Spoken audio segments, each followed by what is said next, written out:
व्यक्तियों को किस समय और क्या ज्ञान पेश दिया था, इस विषय को कृपया करके विस्तार पूर्वक स्पष्ट करें।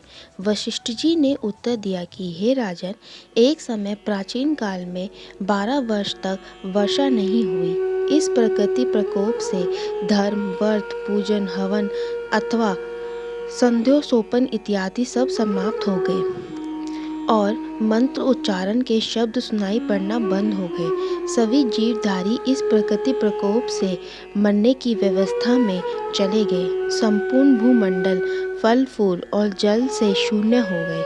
उस महा अकाल के समय में पृथ्वी पे अनेक भागों में पानी का भी अभाव हो गया था।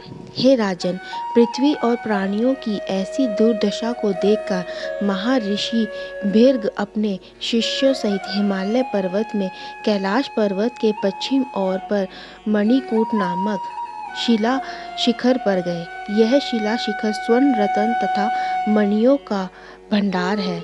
पर्वत की यह श्वेत और नीले पर्वत की शिलाएं हैं। उन नीली शिलाओं के नीचे से झांकते स्वर्ण भंडार की रेखाएं काले बादलों में बिजली की रेखाओं जैसी प्रतीत होती हैं।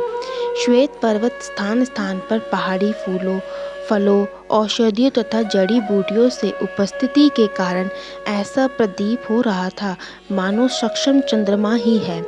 पर्वत की तहराई में यश और किन्नर ज्ञान कर रहे थे तथा शिलाखंडों के आगे कह, हे राजन, यह पर्वत 36 योजन ऊंचा है और शिखर पर इसकी चौड़ी 10 योजना है। अपनी मूल स्थिति में यह पर्वत 16 योजन है।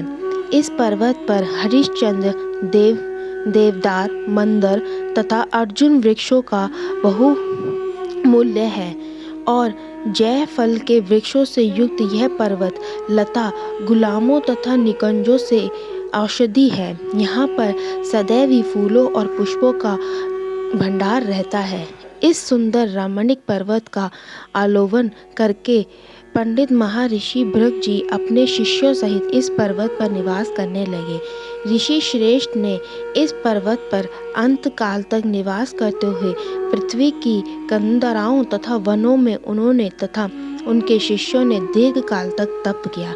इत्यादि श्री पद्म पुराण महात्म्य 3 अध्याय समाप्त। बोलिए जय श्री कृष्ण।